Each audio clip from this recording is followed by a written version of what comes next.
अगर देखा जाए तो गीता ज्ञान इतना डीप है कि एक जीवन में इसे पूरी तरह समझ पाना किसी के लिए भी नामुमकिन होगा। लेकिन अगर इस महासागर से कुछ मोती भी हम चुन पाए तो समझिए कि ये जीवन सफल हुआ। आज के लिए बस इतना ही, बाकी कल। इतना लिखकर बृजभूषण जी और पंडित जी ने अपने गीता ज्ञान ब्लॉग की पोस्ट को एंड किया। पर आप इसे सुनते रहेंगे कुकू एफएम पर मेरे साथ। ये पोस्ट तो खत्म कर दी, लेकिन पंडित जी का मन अभी भी ब्लॉग पर आए एक सवाल पर ही उलझा हुआ है। ऐसे तो रोज ही उनके पाठक उन्हें सवाल भेजते रहते हैं जिनका इंतजार भी उन्हें हर दिन रहता ही है। आज एक नया सवाल है, या यूं कहें कि अपनी कहानी किसी ने भेजी जिसने पंडित जी के मन को उलझा कर रख दिया। ये मेल किसी नए पाठक का था जो कि इस तरह से था। पंडित जी नमस्कार, मैं आपको कोई सवाल ना भेजकर अपने जीवन की अब तक की कहानी भेज रहा हूँ और आपसे उम्मीद करता हूँ कि आप इसे पढ़कर अब मुझे आगे अपने जीवन में क्या करना चाहिए इस बारे में बताएंगे। मेरी कहानी कुछ इस तरह से है। मेरा नाम उदय है। मैं उत्तर प्रदेश के एक छोटे से गांव से हूँ। मेरे पिता एक किसान थे इसलिए लिख रहा हूँ क्योंकि अब वे इस दुनिया में नहीं है। मेरे पिता कोई बड़े इंसान तो नहीं थे, लेकिन एक बात जो मैं अपने बचपन की यादों के आधार पर कह सकता हूँ वो ये कि वे जब तक रहे उन्होंने माँ समेत हम तीनों भाई बहनों को कोई कमी नहीं होने दी। हालांकि उनका साया हमारे सर से बहुत जल्दी उठ गया था। उस वक्त मेरी उम्र शायद 10 साल की रही होगी और मुझसे बड़ी बहन और भाई 12 और 15 साल के रहे होंगे। सबसे छोटा होने की वजह से मैं अपने पिता का लाडला था, ऐसा मेरी माँ कहती है।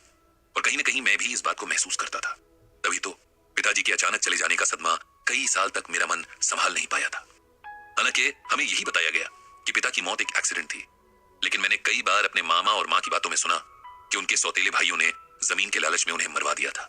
हमारे पूछने पर माँ ने हमेशा इस बात को टाल दिया, बल्कि हमें कसम दी कि कभी किसी से इस बारे में जिक्र नहीं करेंगे।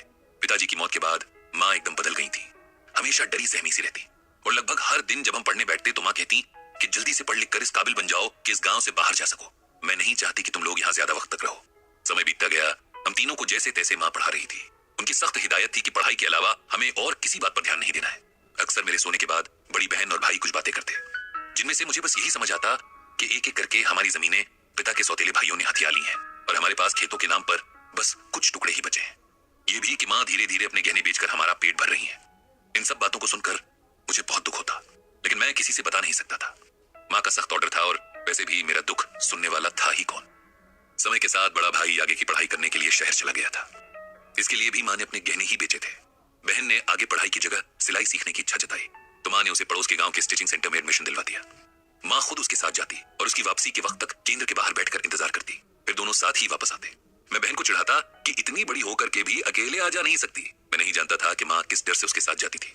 मैं, जिसने हर वक्त माँ से बस यही सुना कि किसी तरह इस गांव से निकल जाना है। खेतों के नाम पर जो चंद टुकड़े बचे थे, माँ उनमें बहुत मेहनत से फसल लगाती। हालांकि उनसे फसल के नाम पर कुछ भी ना निकलता, लेकिन माँ उन खेतों को बंजर नहीं छोड़ना चाहती थी। तो कहती हैं कि उनके स्वर्गवासी सास ससुर और पति की निशानी है ये खेत। इन्हें जब तक हो सकेगा आबाद रखूंगी। मेरे बाद तुम लोग जो चाहे करना। मैंने उन खेतों के प्रति माँ का गहरा लगाव महसूस किया था। जितनी देर वो खेतों में काम करती, खुश दिखती, घर लौटते ही उनके चेहरे पर अजीब सा डर और उदासी फैल जाती। इस दौरान भाई की ठीक ठाक नौकरी लग गई थी तो उसकी मदद से घर के हालात संभलने लगे थे। मेरी स्कूल की पढ़ाई पूरी हो गई थी और मामा ने बहन के लिए भी कोई अच्छा रिश्ता देखकर उसकी सगाई करवा दी थी। अब मुझे भी गांव से बाहर जाकर आगे की पढ़ाई करनी थी। बहन की शादी के बाद माँ को एकदम अकेले ही गांव में रहना होगा, ये सोचकर मुझे बहुत बुरा लगता था। भाई के लाख समझाने पर भी माँ हमारे साथ शहर नहीं आई। उनका कहना था कि वो खुश हैं कि हम लोग गांव से निकल गए। अब वो आराम से रह सकती हैं। गांव के घर में पिताजी की यादें हैं जिन्हें छोड़कर वो कहीं नहीं जाएंगी। अब भी माँ अपने खेतों में लगातार काम करती थी। रोज खेतों में जाना उनका रूटीन था। जैसे मंदिर जाकर शांति मिलती है, उन्हें इन खेतों में वही शांति मिलती थी। मुझे गांव से निकले कई साल बीत गए हैं। मैं अच्छी नौकरी पर हूँ, मेरे भाई बहनों के अपने परिवार हैं और माँ अब भी गाँव में है। लेकिन मेरे पिता के सौतेले भाई और उनके बच्चे उसे परेशान करने लगे हैं उन चंद खेतों के लिए जो हमारे हैं, जिन पर मेरी माँ ने इतने साल अपना प्यार लुटाया है, जो उसके जीने की वजह है। ये सब बातें मुझे गांव से शहर मिलने आए एक दोस्त ने बताई हैं। मेरे भाई का कहना है कि माँ कभी नहीं चाहेंगी कि हम किसी लड़ाई में पड़े, और वो भी नहीं चाहता क्योंकि अब उसकी अपने परिवार के प्रति जिम्मेदारियां हैं, वो उन्हें निभाना चाहता है। कुछ जमीन के टुकड़ों के लिए उन जंगली लोगों से नहीं लड़ना चाहता है जिन्होंने पहले भी खेतों के लिए हमारे पिताजी की जान ले ली थी। पंडित जी, मेरी कहानी यहीं पर रुकी है। मुझे क्या करना चाहिए? अपना हक और अपनी माँ के सम्मान के लिए लड़ना चाहिए या ये सब नजरअंदाज कर देना चाहिए? इस बारे में गीता ज्ञान क्या कहता है? मुझे उम्मीद है आप मुझे कोई अच्छी सलाह जरूर देंगे। आपके जवाब की प्रतीक्षा में, उदय। उदय के पत्र को अच्छे से पढ़कर उसकी परिस्थिति को समझकर पंडित जी ने उसे जवाब लिखा। प्रिय उदय, तुम्हारी जीवन कथा पढ़ी। तुम्हारे संघर्षों ने मुझे प्रभावित किया। अब जो सिचुएशन तुम्हारे सामने सवाल बनकर खड़ी है वो लगभग वैसी ही है जैसी सिचुएशन में भगवान श्री कृष्ण ने अर्जुन को गीता का ज्ञान दिया था। तुम्हारे लिए गीता ज्ञान के महासागर से ये मोती चुनकर लाया हूं। इसे ध्यान से पढ़ो, समझो और अपने आगे का रास्ता तय करो। हतो व प्राप्स्यसि स्वर्गम जित्वा व भोक्ष्यसे महिम तस्मात् उत्तिष्ठ कौन्तेय युद्धाय कृत निश्चयः। ये श्लोक गीता के दूसरे अध्याय से लिया गया है। इसका अर्थ है कि हे अर्जुन, यदि तुम युद्ध में वीर गति को प्राप्त होते हो तो तुम्हें स्वर्ग मिलेगा, और यदि विजयी होते हो तो धरती का सुख पाओगे। इसीलिए उठो हे कौन्तेय और निश्चय करके युद्ध करो। अर्जुन भी तुम्हारी तरह संदेह की स्थिति में थे कि क्या करें। एक तरफ उनके और उनके परिवार के सम्मान का प्रश्न था, तो दूसरी तरफ युद्ध भी अपने ही भाइयों, मित्रों और गुरुओं से लड़ना था, जिसकी गवाही उनका मन नहीं दे रहा था। तब भगवान कृष्ण ने उन्हें समझाया कि धर्म युद्ध में एक पक्ष को चुनना ही पड़ेगा, क्योंकि एक समय के बाद अन्याय के प्रति चुप रहना समझदारी नहीं, कायरता कहलाता है। मैं तुम्हें यह श्लोक सुनाकर किसी के प्रति हिंसा के लिए नहीं उकसा रहा हूं, बल्कि श्लोक के जरिए दिए गए संदेश के भाव को समझाने की कोशिश कर रहा हूं। युद्ध हमेशा हथियारों से नहीं लड़े जाते हैं, और अगर जरूरत पड़े भी तो हथियार की जगह अपनी बुद्धि और दूसरी क्षमताओं का इस्तेमाल किया जाता है। डर कर चुपचाप अन्याय सहने से कहीं ज्यादा अच्छा है न्याय के लिए लड़ते हुए हार जाना। तुम्हारे पास तुम्हारी शिक्षा ही वो हथियार है जिससे तुम अपने परिवार के प्रति हुए अन्याय का बदला ले सकते हो। इससे तुम अपना आत्मसम्मान भी बचा लोगे और अपनी माँ के प्रति अपनी जिम्मेदारी का पालन भी कर पाओगे। इस लड़ाई में अगर तुम हार भी गए तब भी तुम्हें एक संतुष्टि रहेगी कि तुमने अपना पूरा जोर लगाया था। मैं इसी के साथ अपनी बात को खत्म करता हूँ और भगवान श्री कृष्ण से प्रार्थना करता हूँ कि तुम्हें सही निर्णय लेने की शक्ति दे। ये लिखकर पंडित जी ने गहरी सांस ली और मन ही मन दोहराया, जय श्री कृष्ण, जय श्रीमद् भगवद गीता। ईश्वर सबको सही राह दिखाए। आप सुन रहे थे गीता। ब्रजभूषण जी उर्फ पंडित जी ने जब से अपना गीता ज्ञान ब्लॉग लिखना शुरू किया है, उनके ऊपर दोहरी जिम्मेदारी आ गई है। अभी तक वो सिर्फ अपने मन के सुकून के लिए गीता पढ़ते और समझते थे। अब अपने ब्लॉग के पाठकों के सवालों के जवाब तलाशने के लिए गीता को फिर से पढ़ रहे हैं, ताकि उनके जवाब की तलाश भी पूरी हो और उन्हें सही मायने में गीता ज्ञान भी मिल सके। और इसी गीता ज्ञान को आप सुन रहे हैं कुकू एफएम पर। रोज कोई ना कोई सवाल पंडित जी के पास आ ही जाता है। हर सवाल के पीछे एक कहानी होती है, क्योंकि जीवन की कोई भी परेशानी अचानक से नहीं आती। उसके पीछे सालों से एक भूमिका बन रही होती है। हमारे फैसले, हमारी इच्छाएं और हमारा व्यवहार सब मिलकर आने वाले कल की इबारत लिखते हैं। इसीलिए अगर आज की किसी परेशानी का हल तलाशना है, तब पुराने दिनों के पन्ने पलटने जरूरी हो जाते हैं। ऐसी ही एक किताब के पन्ने पलटने जा रहे हैं पंडित जी, ताकि उसकी मदद से किसी की परेशानी का हल गीता के पन्नों में तलाश सके।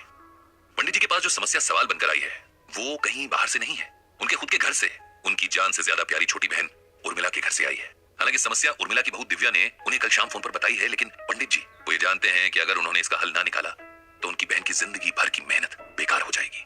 जिस सपने के पीछे उसने अपना जीवन होम कर दिया, वो बिखर जाएगा। ये सोचते हुए पंडित जी की आंखों के आगे अपनी बहन का पूरा जीवन तैर गया। 3 भाइयों की इकलौती बहन थी उर्मिला, सबसे छोटी भी थी, इसीलिए माँ बाप के साथ भाइयों की भी लाडली थी। तीनों भाइयों की पूरी कोशिश रहती थी कि उनकी बहन को कोई परेशानी ना हो, उसकी कोई फरमाइश अधूरी ना रहे, उसकी आंखों में कभी कोई आंसू ना आए और पैर तले कोई कांटा ना चुभे। लेकिन अगर हमारे चाहने भर से जिंदगी चलती तो फिर किसी को भी कभी कोई परेशानी होती ही नहीं। किस्मत में जो लिखा है वो कई बार हमारी इच्छाओं के एकदम उलट होता है, और इस पर किसी का जोर चलता ही नहीं। उर्मिला और पंडित जी समेत सभी भाई बहन जिस वक्त में बड़े हुए, उसके समय लड़कियों को पढ़ाई के कम ही मौके मिलते थे। फिर भी उनके माता पिता ने उर्मिला को 8वीं कक्षा तक पढ़ाया और फिर एक बहुत अच्छे परिवार के पढ़े लिखे लड़के से उसकी शादी भी करवा दी। उर्मिला का जीवन बहुत अच्छा चल रहा था। उसका पति बहुत समझदार और सुलझा हुआ इंसान था। भगवान ने एक बेटा और एक बेटी देकर उनके परिवार को संपूर्ण कर दिया था। जिस तरह के जीवन की उम्मीद कोई भी लड़की कर सकती है, उर्मिला के जीवन में वो सब कुछ था। लेकिन किस्मत को शायद कुछ और ही मंजूर था। एक शाम ऑफिस से घर लौटते हुए उर्मिला के पति की रोड एक्सीडेंट में मौत हो गई।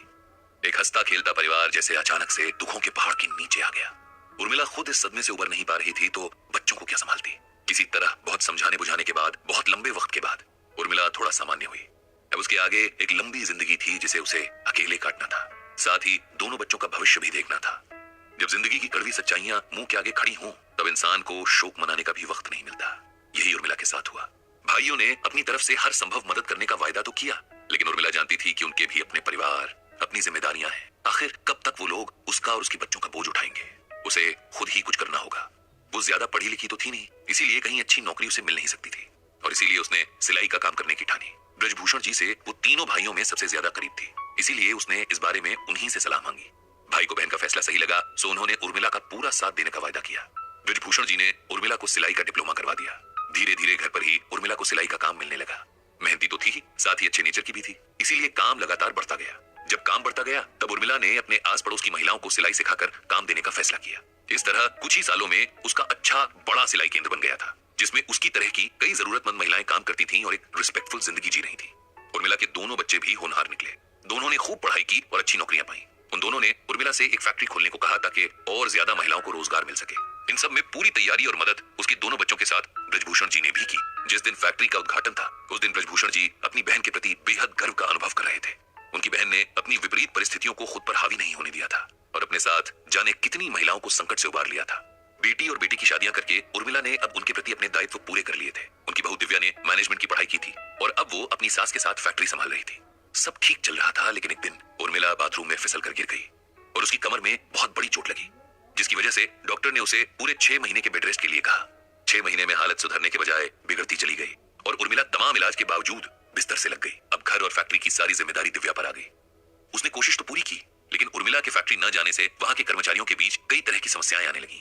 काम से ज्यादा काम चोरी होने लगी, अनुशासन खत्म होने लगा, जिससे काम पर फर्क पड़ता और कारोबार पर बुरा असर होने लगा। इसी समस्या से परेशान होकर दिव्या ने पंडित जी को फोन किया था। वो जानती थी कि उनके पास कोई ना कोई हल जरूर होगा, कोई अच्छी एडवाइस तो वो जरूर देंगे।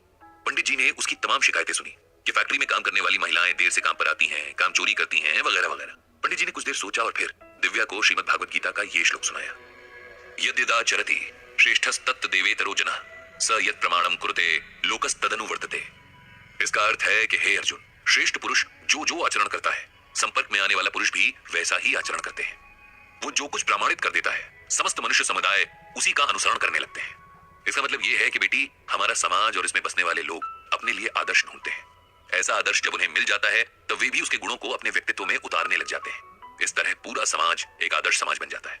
अगर इसका दूसरा अर्थ हम देखें तो वो इस तरह होगा कि किसी से भी कुछ अपेक्षा रखने से पहले हमें वैसा आचरण खुद भी करना पड़ता है, तभी हम अधिकार से दूसरों से अपेक्षा रख सकते हैं। यदि तुम चाहती हो कि तुम्हारे लिए काम करने वाले लोग आदर्श हों, तब तुम्हें भी उनके लिए आदर्श बनना पड़ेगा, ताकि वो तुम जैसा बनना चाहे। तुम्हारी सास यानी उर्मिला उनके लिए वही आदर्श थी।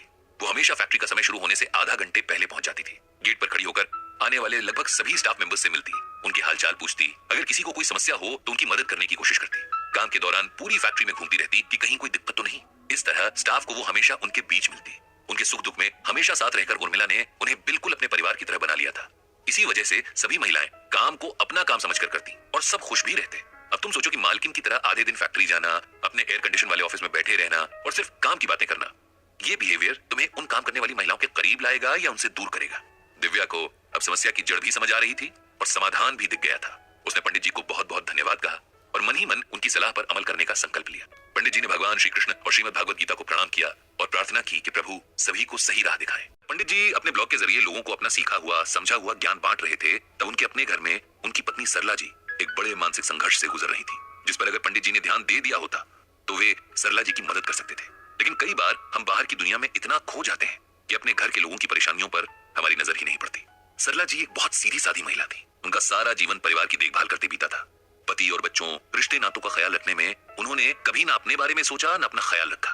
अब जब सब अपनी अपनी जिंदगी में व्यस्त थे, बच्चे अपनी नौकरियों में इतने व्यस्त थे कि पूरे दिन में एक बार भी अपनी माँ से बात करने का समय नहीं निकाल पाते थे। पति अपनी अलग दुनिया में व्यस्त थे, जहाँ उनके दोस्त थे, इंटरनेट ब्लॉग था, लोग थे और उनकी समस्याएं थी। नहीं थी तो बस सरला जी से इत्मीनान से बात करने की फुर्सत। इंसान का मन भी बड़ी अजीब चीज होती है। कभी तो बड़ी बड़ी बातों से परेशान नहीं होता और कभी जरा सी बात पर टूटकर बिखर जाता है। सरला जी के मन को भी एक ऐसी ही बात ने जकड़ कर रखा है। वो चाहती हैं कि सारी दुनिया की परेशानियों का हल बताने वाले पंडित जी उनके भी दुख का हल बताएं, लेकिन उनसे खुलकर कुछ कहती भी नहीं। इस सब में सरला जी के शरीर को नुकसान पहुंचना शुरू हो गया।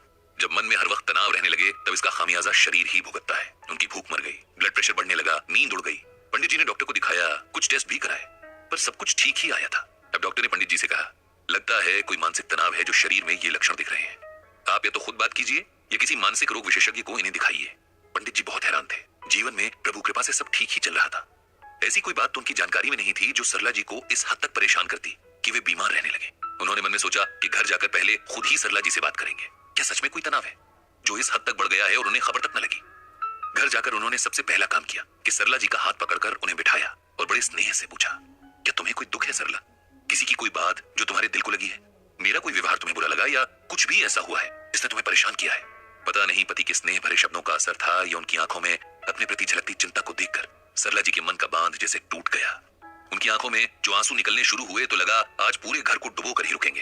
पंडित जी ने सरला जी को रोका नहीं, रोने दिया, लेकिन मन ही मन उन्हें खुद पर बहुत गुस्सा भी आया कि सारी जिंदगी उनके साथ हर सुख दुख में खड़ी रहने वाली, उनकी हंसी हंसने वाली, उनके आंसू रोने वाली पत्नी जाने किस कष्ट में है और उन्हें पता तक नहीं। इससे बड़ी शर्म की बात क्या होगी कि अनजान लोगों को उनके दुखों का हल बताने वाले पंडित जी को अपनी पत्नी के दुख की भनक तक नहीं है। खूब रोकर जब सरला जी शांत हुई तब पंडित जी ने फिर से पूछा कि आपके आंसुओं की वजह क्या है? तब बड़े संकोच के साथ सरला जी ने कहा, मुझे लगता है कि मेरा जीवन व्यर्थ ही गया। न मैंने ऐसा कुछ किया कि इंसान मुझे याद रखें और न ही कुछ ऐसा कि भगवान मुझसे प्रेम करें।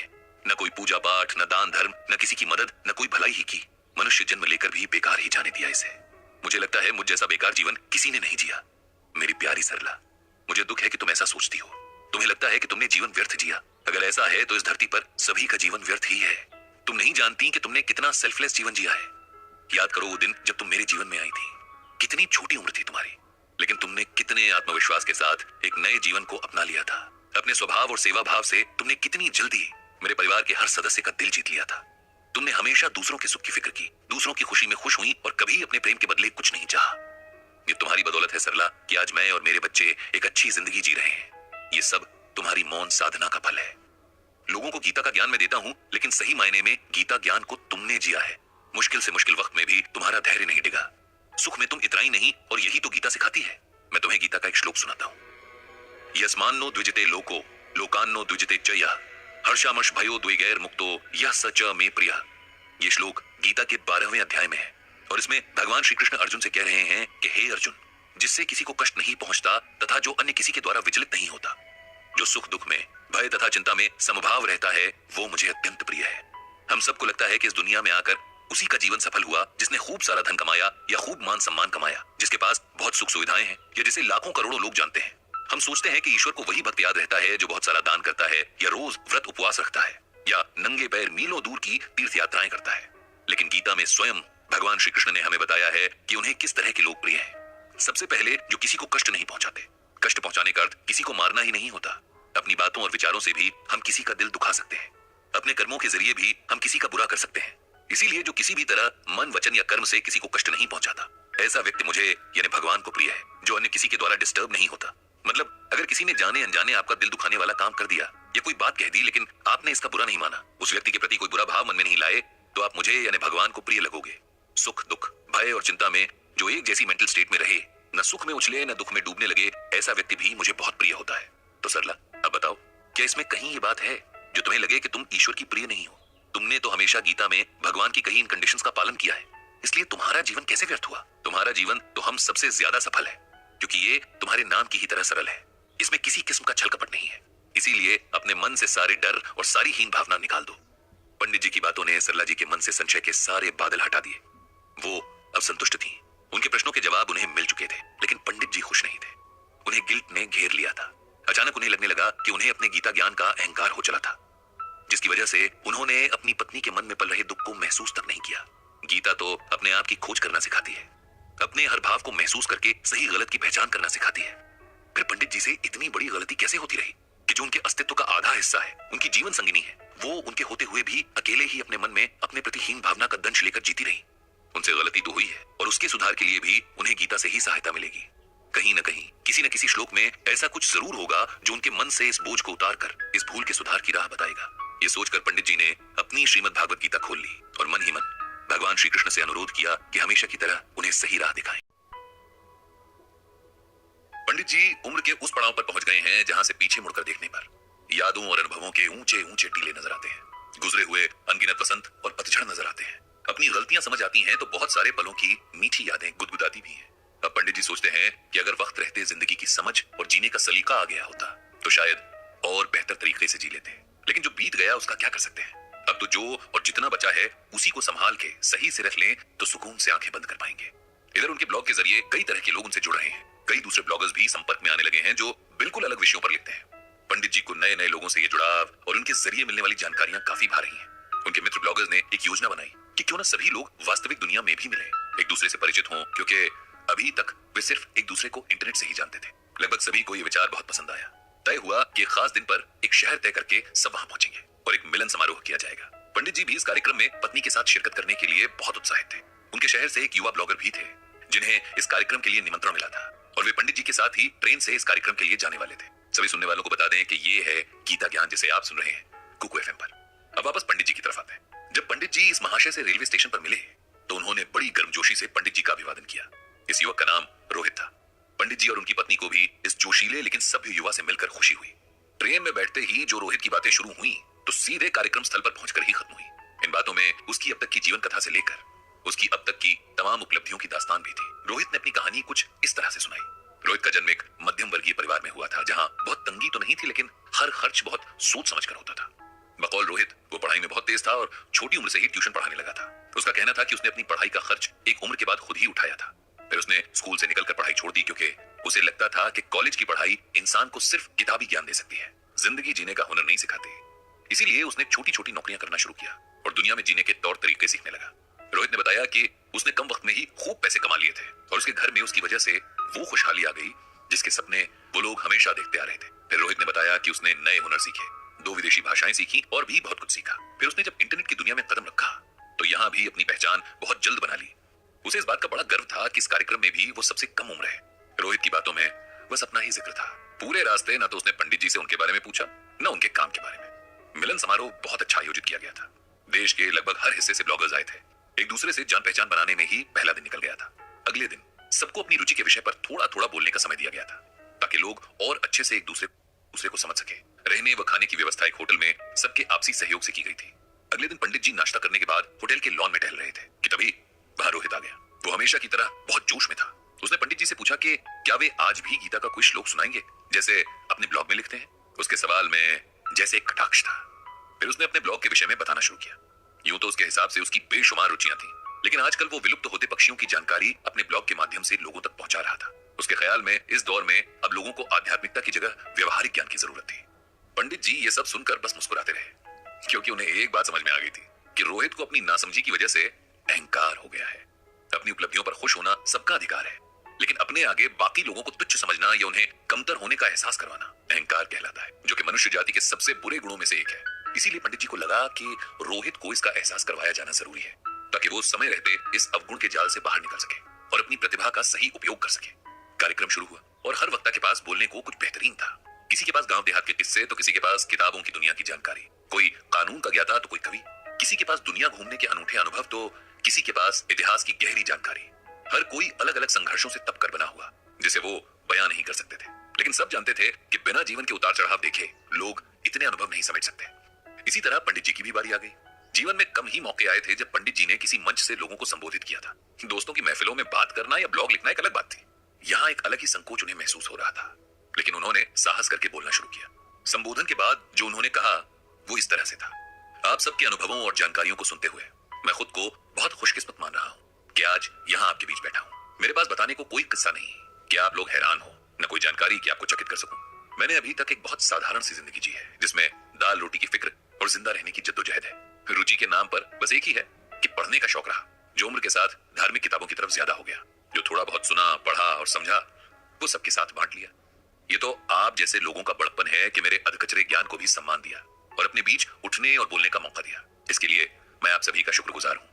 अब क्योंकि सभा का नियम है कि अपनी रुचि के विषय से कुछ सुनाना जरूरी है, तो मैं श्रीमद् भगवद गीता का यह श्लोक आप सबको सुनाना चाहता हूँ।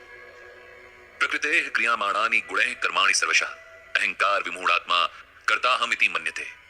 इस श्लोक का अर्थ यह है कि संसार की सभी गतिविधियों को प्रकृति के गुणों द्वारा किया जाता है, लेकिन अज्ञान में आत्मा शरीर के साथ झूठी पहचान से बहकती है, खुद को कर्ता मानने लगती है। यहाँ भगवान श्री कृष्ण अर्जुन को समझा रहे हैं कि संसार के सभी कर्म प्रकृति द्वारा पहले से तय है। कौन क्या करेगा, कैसे करेगा, ये प्रारब्ध में बहुत पहले लिखा जा चुका है। ऐसे में जब आत्मा को लगता है कि ये सब उसके द्वारा हो रहा है, तब वो अहंकार से ग्रस्त हो जाती है, जबकि ये अज्ञानता की निशानी है।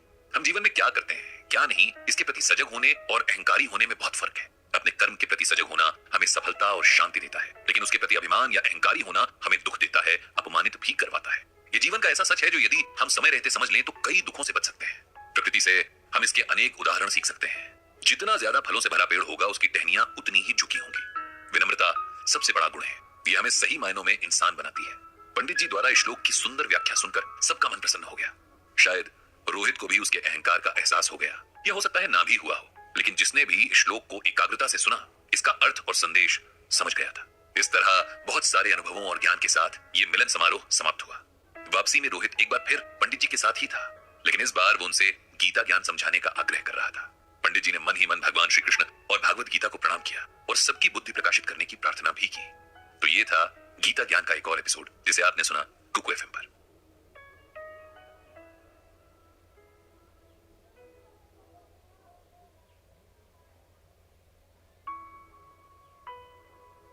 गीता ज्ञान ब्लॉग से मिले अनुभवों से ब्रजभूषण जी को एक बात तो अच्छे से समझ आ गई है कि शायद ही मनुष्य जीवन की कोई ऐसी समस्या होगी जिसका हल गीता में ना हो।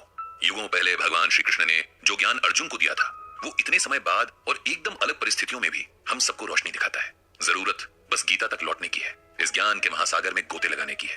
और आप तक ये गीता ज्ञान पहुंच रहा है कुकू एफएम पर। उम्र का असर पंडित जी के शरीर पर भी होने लगा है। मानसिक स्वास्थ्य तो गीता ज्ञान की बदौलत एकदम सही है, लेकिन उम्र तो शरीर पर असर दिखाती ही है, सो दिखने लगी थी। उनके फैमिली डॉक्टर ने उन्हें नियमित चेकअप के लिए आने की सलाह दी थी और पंडित जी जानते थे कि उम्र के इस पड़ाव पर अपने स्वास्थ्य के प्रति लापरवाही उन्हें भारी पड़ सकती है। इसीलिए वे हर 3 महीने में डॉक्टर के पास चले जाते थे। ये संयोग ही था कि डॉक्टर जोशी भी कभी कभार उनका ब्लॉग पढ़ लिया करते थे। हालांकि उन्हें शुरू में ये नहीं पता था कि इस ब्लॉग को लिखने वाले पंडित जी उनके पेशेंट बृजभूषण जी ही हैं। इस बात का पता उन्हें बहुत वक्त के बाद उनके एक दूसरे मरीज से चला। एक बार जब पंडित जी अपने तिमाही चेकअप के लिए गए तब डॉक्टर साहब ने उनसे इस बात का जिक्र किया कि वे भी कभी कभी समय मिलने पर उनका ब्लॉग पढ़ लिया करते हैं और उन्हें पढ़कर बहुत आनंद आता है। पंडित जी ने उन्हें धन्यवाद दिया और अपना चेकअप कराने लगे। डॉक्टर ने कुछ टेस्ट वगैरह लिख दिए और 2 दिन में फिर आने को कहा। 2 दिन बाद जब पंडित जी रिपोर्ट लेकर गए तब उन्हें पता चला कि डॉक्टर साहब के पिताजी की तबीयत अचानक खराब हो जाने से वो आज क्लिनिक नहीं आए हैं। पंडित जी ने भगवान श्री कृष्ण से डॉक्टर साहब के पिता को स्वास्थ्य लाभ देने की प्रार्थना की और घर चले गए। फिर अगले 2 दिनों के बाद जब वो दोबारा क्लिनिक पहुंचे तो इस बार डॉक्टर साहब मिल गए। उन्होंने रिपोर्ट्स देखकर पंडित जी को खान पान में कुछ परहेज बताए और कुछ दवा भी लिख कर दी। पंडित जी ने डॉक्टर साहब से उनके पिता की सेहत का हाल पूछा तो डॉक्टर साहब ने बताया कि उनके पिताजी का ब्लड प्रेशर अचानक से बढ़ गया था, जिसकी वजह से उन्हें चक्कर आया और वे गिर गए। उनकी कमर में काफी चोट आई है और अब वे कुछ समय तक बिस्तर पर ही रहेंगे। पंडित जी ने उनके बेहतर स्वास्थ्य की शुभकामनाएं दी और उठने लगे कि तभी डॉक्टर साहब ने उन्हें आवाज देकर रोक दिया। पंडित जी, क्या आप मेरी एक मदद कर सकते हैं? डॉक्टर साहब ने बड़े विनम्र स्वर में पूछा। बिल्कुल डॉक्टर साहब, अरे आप बताइए तो सही, मेरे लायक क्या सेवा है? कहकर पंडित जी फिर बैठ गए। जैसा कि आप जानते हैं कि मेरे पिताजी का स्वास्थ्य ठीक नहीं रहता है, लेकिन उसके पीछे का कारण आप नहीं जानते। कुछ साल पहले तक वे बिल्कुल स्वस्थ थे। रिटायरमेंट के बाद भी खुद को काफी व्यस्त रखते थे। अपने सभी काम, साथ ही घर के भी काफी काम खुद से कर लिया करते थे। सब ठीक ही चल रहा था, लेकिन एक हादसे ने उन्हें एकदम बदल कर रख दिया। एक बार मेरे माता पिता परिवार के किसी विवाह समारोह से लौट रहे थे कि उनकी कार का बहुत भयंकर एक्सीडेंट हो गया, जिसमें मेरी माताजी को बहुत ज्यादा चोट आई थी और कुछ वक्त बाद उनकी मृत्यु हो गई। पिताजी के शरीर की चोट तो ज्यादा नहीं थी, लेकिन इस हादसे ने उनके मन को बहुत कमजोर कर दिया। अब हर वक्त वे हमारी चिंता में डूबे रहते हैं। हम जरा सा घर पहुंचने में लेट हो जाएं या फोन का जवाब ना दें तो पिताजी बुरी तरह घबराने लगते हैं। उनका ब्लड प्रेशर बहुत ज्यादा बढ़ जाता है। इसमें मैं आपकी क्या सहायता कर सकता हूं डॉक्टर साहब? पंडित जी ने हैरानी से पूछा। पंडित जी, अपने पिताजी के शरीर के रोग तो मैं फिर भी संभाल सकता हूं, लेकिन उन रोगों की जड़ जो है, उनकी चिंता, उनका डर, उसे मैं नहीं संभाल सकता। मेरे पिता किसी मानसिक रोग विशेषज्ञ के पास जाने के लिए तैयार भी नहीं है। अब अगर आपके पास थोड़ा सा समय हो तो आप उन्हें मिल लें, उन्हें थोड़ा समझाएं, गीता का ज्ञान दें ताकि वे चिंता करना छोड़ ना सकें तो कम से कम खुद पर इतना नियंत्रण तो कर पाएं कि इस वजह से उनकी तबीयत ना खराब हो। डॉक्टर साहब के अनुरोध में इतनी विनम्रता और अपने पिता के प्रति इतनी फिक्र थी कि पंडित जी उनका अनुरोध टाल नहीं सके और रविवार के दिन उनके घर आने का तय कर लिया। अगले रविवार को डॉक्टर साहब ने पंडित जी को लेने के लिए कार भेज दी। उनके पिता के कमरे में जब पंडित जी पहुंचे तो उनकी हालत देखकर उन्हें बहुत दुख हुआ। वे खुद से उठ भी नहीं पा रहे थे। बातों की शुरुआत थोड़ी धीमी थी, लेकिन जिस तरह बच्चे अजनबियों के साथ धीरे धीरे खुलते हैं और फिर बोलना बंद ही नहीं करते, ठीक यही हाल डॉक्टर साहब के पिताजी का भी था। कुछ ही देर में दोनों में ऐसी बातें होने लगी जैसे बरसों पुराने दोस्त हों। छोटे शहरों में वैसे भी कोई बातचीत शुरू करने के अगले 5 मिनट के अंदर अजनबी नहीं रह जाता, कोई ना कोई पहचान निकल ही आती है। डॉक्टर साहब के पिता ने इस बातचीत के दौरान जाने कितनी बार अपनी पत्नी को याद किया। उनके याद करने के अंदाज से ही लग रहा था कि उन्हें अपनी पत्नी बहुत प्रिय थी और उनके जाने का दुख अभी भी एकदम ताजा है। जिस तरह वो अचानक चली गई, इस बात ने उन्हें इस हद तक विचलित कर दिया था कि अब हर वक्त अपनों को खोने का एक अजीब सा डर उनके दिलो दिमाग पर हावी हो गया था। उनकी समस्या समय के साथ और गंभीर होती जा रही थी। पंडित जी समझ चुके थे कि इस समय उन्हें किसी के साथ की जरूरत थी, कोई ऐसा जो उन्हें समझे, उनसे बात करे और फिर उन्हें समझाए। इसके लिए पहले उनके मन में विश्वास जगाना पड़ेगा, उनके मन की पीड़ा सुननी पड़ेगी, तब जाकर वे किसी की बात सुनेंगे, वरना उन्हें लगेगा कि उन्हें उपदेश दिया जा रहा है। एक उम्र के बाद हर व्यक्ति को लगता है कि उसे दूसरों से ज्यादा ज्ञान है, इसीलिए किसी की सलाह यदि उपदेश की तरह अचानक से मिले तो वे उस पर ध्यान नहीं देते हैं। चलते हुए पंडित जी ने डॉक्टर साहब को यही बात समझाई और कहा कि अगली 1-2 मुलाकातों के बाद ही वे उनके पिताजी को कुछ समझा पाएंगे।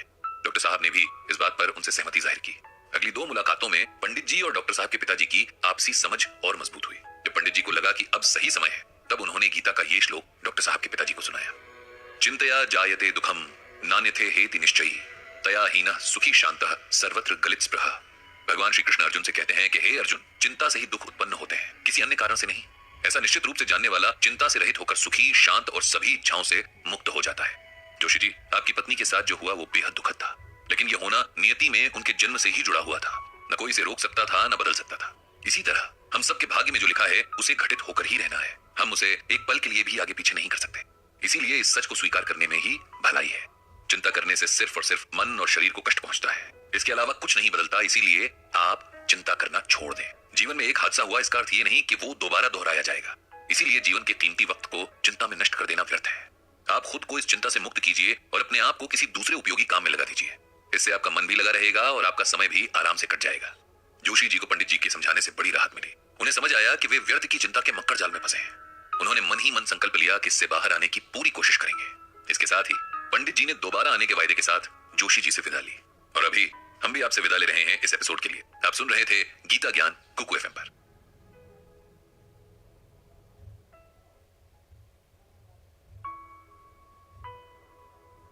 एक समय था जब बृजभूषण जी उर्फ पंडित जी सोचते थे कि जब उनकी नौकरी नहीं रहेगी तब वो क्या करेंगे, कैसे समय काटेंगे। उस वक्त की कल्पना मात्र से उन्हें सिहरन हो जाती थी। लेकिन समय का चक्र ऐसा घूमा कि अब उनके पास जरा भी फुर्सत नहीं होती और उनका सारा समय एकदम सही बातों में बीत रहा है। गीता ज्ञान ने उन्हें जीवन को सही तरीके से जीना सिखा दिया है। आपसी रिश्तों से लेकर समाज के जटिल संबंधों तक को देखने का, संभालने का नया नजरिया दिया है। लोगों का विश्वास और सम्मान भी इन्हें गीता ज्ञान की बदौलत मिला है। और आप ये गीता ज्ञान सुन रहे हैं कुकू एफएम पर। आज ऐसा ही एक सम्मान फिर उन तक पहुंचा है। उन्हें यानी पंडित जी को एक स्कूल में बुलाया गया है जहां उन्हें छोटे छोटे बच्चों को गीता ज्ञान देने का अनुरोध किया गया। ये सम्मान भी उन्हें उनके ही एक पुराने शिष्य ने दिया है जिसे पंडित जी ने लगातार कई साल ट्यूशन पढ़ाया था। ये उन दिनों की बात है जब पंडित जी कॉलेज की पढ़ाई करने के साथ साथ अपना जेब खर्च निकालने के लिए छोटे बच्चों को ट्यूशन पढ़ाया करते थे। उन्हीं बच्चों में सुनील भी एक था जो एक बहुत छोटी कक्षा से ही पंडित जी के पास ट्यूशन पढ़ने आने लगा था और हाई स्कूल तक लगातार उनसे ही पढ़ता रहा। पंडित जी को सारे बच्चों में सुनील सबसे ज्यादा प्यारा था क्योंकि वो बहुत शांत और सौम्य बच्चा था। पढ़ाई के प्रति हमेशा से गंभीर और संवेदनशील भी था। उसके इन्हीं गुणों के कारण वो जिससे भी मिलता उसे अपना बना लेता। यही सुनील आज एक स्कूल में अध्यापक बनकर बच्चों का जीवन संवार रहा था। पढ़ाई पूरी होने के बाद भी वो पंडित जी के संपर्क में रहा और जीवन के हर छोटे बड़े अवसर पर उसने पंडित जी से सलाह ली और उन्हें शामिल किया।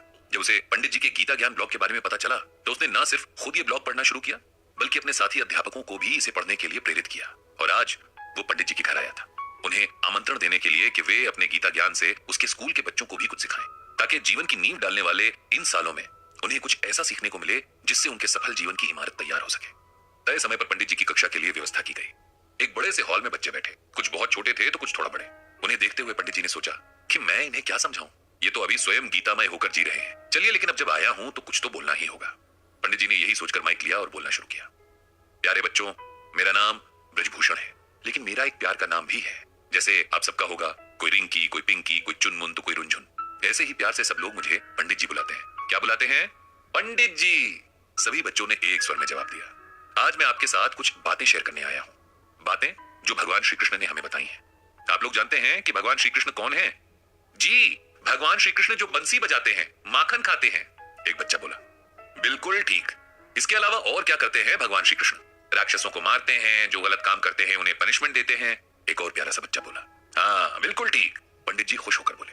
तो प्यारे बच्चों, आज उन्हीं भगवान श्री कृष्ण की कही कुछ बातें बताऊंगा, आप ध्यान से सुनना। ओके? सारे बच्चे एक साथ बोले ओके पंडित जी। बच्चों, मैं आपको एक श्लोक सुनाऊंगा। जैसे हिंदी में कविता होती है ना, इंग्लिश में जैसे पोम कहते हैं, वैसे ही संस्कृत भाषा में श्लोक होता है। तो मैं आपको एक श्लोक सुनाऊंगा और उसका मतलब भी बतलाऊंगा। तो पहले श्लोक सुनिए। ध्यायतो विषयान पुंसः संगात संजायते कामः कामात क्रोधो अभिजायते। इसका मतलब यह है कि वस्तुओं के प्रति अधिक लगाव होना भी व्यक्ति की असफलता का कारण बनता है। इसीलिए व्यक्ति को चाहिए कि वो खुद को हर तरह के लगाव से दूर रखे, क्योंकि वस्तुओं के लगाव से हर पल एक इच्छा जन्म लेती है जिसकी पूर्ति ना होने पर व्यक्ति क्रोध और दुख का भागी बन जाता है, जिसके चलते सफलता के मार्ग में बाधाएं उत्पन्न होने लगती हैं। समझे बच्चों? एक भी बच्चे का हाँ में जवाब नहीं आया और इस बात से पंडित जी को बड़ी खुशी हुई, क्योंकि यही बात तो बच्चों में सबसे खास होती है कि वो मन के सच्चे होते हैं, किसी का मन रखने के लिए भी झूठ नहीं बोलते। बहुत बढ़िया बच्चों, ये तो मुझे भी समझ नहीं आया। ये सुनकर सारे बच्चे जोर से हंस पड़े। अब हम दूसरे तरीके से इस श्लोक का मतलब समझेंगे। इसमें भगवान श्री कृष्ण बताते हैं कि हमको किसी भी चीज से बहुत ज्यादा प्यार नहीं करना चाहिए। ऐसा नहीं होना चाहिए कि हम इस चीज के बिना नहीं रह सकते। अगर हम ऐसा करते हैं तब हमको वो चीज ना मिलने पर बहुत दुख होता है और गुस्सा भी आता है। अब मैं आपको एक एग्जाम्पल यानी उदाहरण देकर बताता हूँ। आप सबके घर में मोबाइल है? जी पंडित जी, सब बच्चे बोले। और आप सब घर पे मोबाइल का यूज बहुत ज्यादा करते हो। आप उसमें वीडियो देखते हो, अपना होमवर्क उसकी मदद से करते हो, गेम्स खेलते हो, और जब आपको आपके मम्मी पापा मोबाइल छोड़ने के लिए कहते हैं तब आप सबको बहुत गुस्सा आता है। नहीं, कोई तो रोने भी लग जाता होगा, खाना भी नहीं खाता होगा, है ना? बच्चों की आवाज आई। यस पंडित जी। यही करने के लिए इस श्लोक में भगवान जी मना कर रहे हैं। वो कह रहे हैं कि हमको चीजें यूज तो करनी है लेकिन उनकी आदत नहीं डालनी है। ऐसा नहीं करना कि आपसे वो चीज छूट जाए तो आप परेशान ही हो जाओ। हमें अपने मन को इतना स्ट्रांग रखना है कि हम किसी चीज के ना मिलने पर उसके बिना एडजस्ट करना सीखें, क्योंकि जब हम स्ट्रांग नहीं होते हैं तब वो चीज ना मिलने पर हमें दुख होता है, हम रोते हैं और कई बार हमें गुस्सा भी आता है, हम लड़ाई भी कर लेते हैं।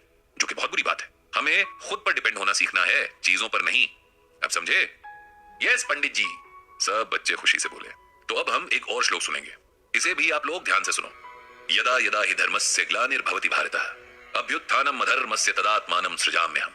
इसका अर्थ यह है कि श्री कृष्ण कहते हैं कि हे अर्जुन, जब भी धर्म का नाश होता है और इस धरती पर अधर्म का विकास होता है तो मैं धर्म की रक्षा और अधर्म को नष्ट करने के लिए अवतार लेता हूं। बच्चों, अब इसे अच्छे से समझो। आपने वो सीरियल कृष्णा आता था, उसकी कहानी में देखा होगा ना कि जब बुरे लोग बहुत ज्यादा बुरे काम करने लगते हैं, अच्छे लोगों को तंग करने लगते हैं, तब कृष्णा आ जाते हैं और उनको पनिश करते हैं। हम सब सोचते हैं कि जब हम कुछ भी गलत काम करते हैं तो कोई हमें नहीं देख रहा होता, लेकिन ऐसा नहीं है। भगवान हमें हर समय देख रहे होते हैं, तब भी जब हमें लगता है कि वहां कोई नहीं है। इसीलिए कभी भी कुछ गलत नहीं करना है, किसी को हर्ट नहीं करना है। बुरे लोग इस बात को नहीं समझते और बुरे काम करते हैं, इसीलिए भगवान को आना पड़ता है। बच्चों, हम सबको कोशिश करनी चाहिए कि हम सब अच्छे अच्छे काम करें। आप लोगों को चाहिए कि आप अच्छी बातें सीखें, अच्छा पढ़ें, सबसे प्यार से बोलें और किसी को दुख ना दें। यही आपके लिए धर्म है। जो धर्म के हिसाब से काम करते हैं, भगवान उनसे बहुत खुश होते हैं। जो नहीं करते, उनसे गुस्सा होते हैं। समझे? यस पंडित जी, बच्चे एक स्वर में फिर से बोले। इस तरह बच्चों के साथ पंडित जी ने बहुत सारी गीता ज्ञान की बातें की और उन्हें इसमें बहुत मजा आया। बच्चे भी बहुत खुश दिख रहे थे। दोबारा फिर आने के वायदे के साथ पंडित जी ने वहां से विदा ली। उन्होंने भगवान श्री कृष्ण से प्रार्थना की कि दुनिया के सभी बच्चों पर अपनी कृपा रखें। इनकी वजह से संसार में जो थोड़ी मासूमियत बची है, हमेशा बची रहे। तो ये था गीता ज्ञान का एक और एपिसोड।